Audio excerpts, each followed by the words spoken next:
chicken over there yet, so this is half. So don't be afraid to eat.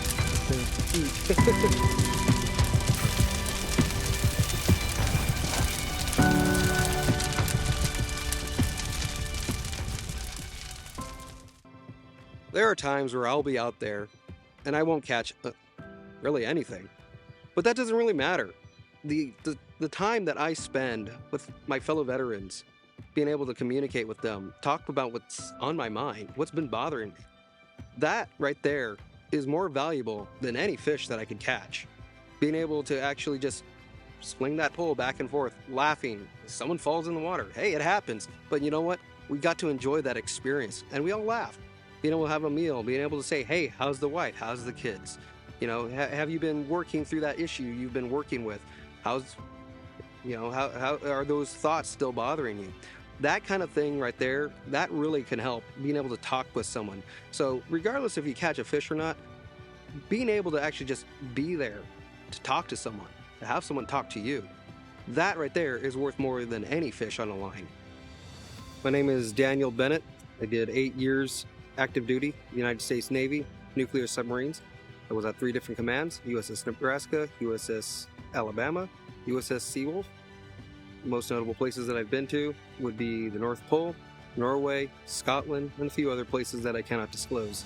The thing about submarines is secret squirrel, so if I had to tell you, you know the drill. Reason why I got myself in Project Healing Waters was I had seen some horrible things, unfortunately, while I was in the military. It took a lot of therapy and talking to people in order to reconcile some of the things that I saw. And Project Healing Waters was a refuge in that barren wasteland that really helped me out. I personally enjoy fly fishing quite a lot, and enjoying it with people who come from the same walks of life, have the same troubles, makes it significantly easier. People know where I'm coming from. I don't have to explain things to them.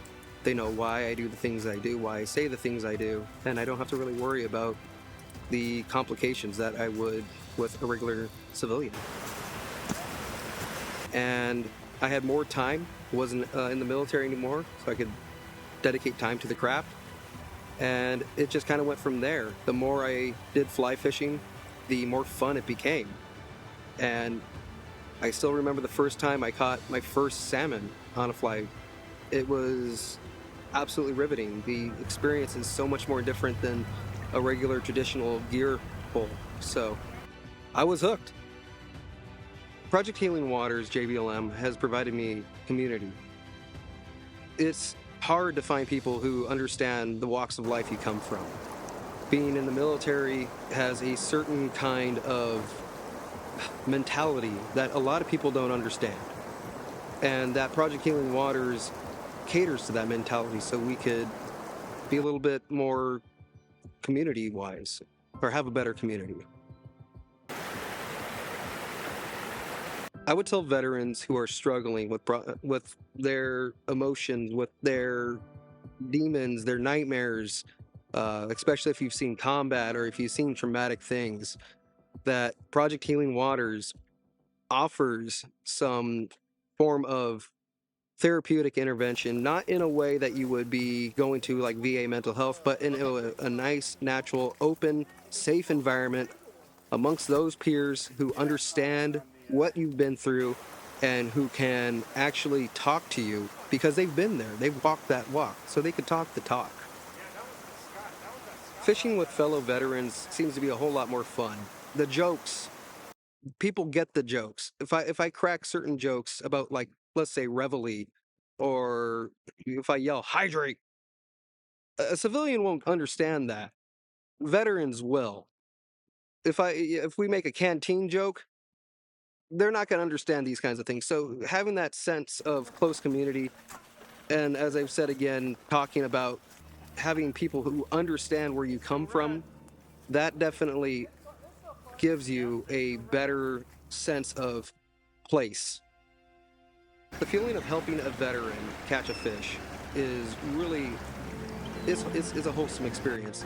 I've caught many myself, but seeing that person who for the first time caught their first fish on a fly, it brings back those happy memories for me of the first time I caught a fish on a fly. And being able to share that moment with them is very special, especially that special bond that only veterans understand.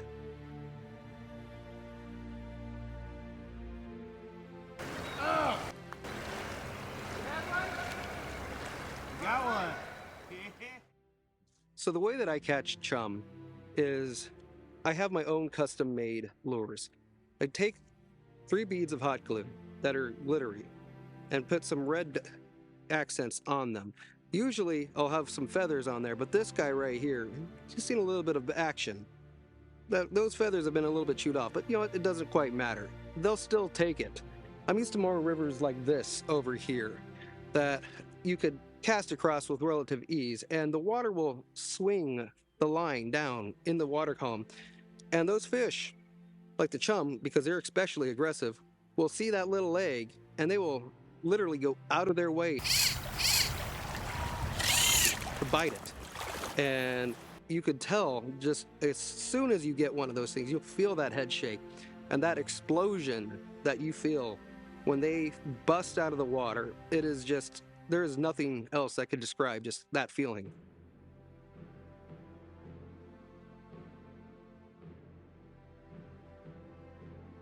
For me, fly tying is a rather wholesome experience. It's quiet, it's calming. I'm by myself. I mean, I even have taught my son how to do it, and he's been experimenting around with it. There's something very special about catching a fish on something you made yourself. I cannot express to you how fulfilling that feeling is, knowing that this right here, you put in that work, and it is there, and that fish that you caught, you earned it.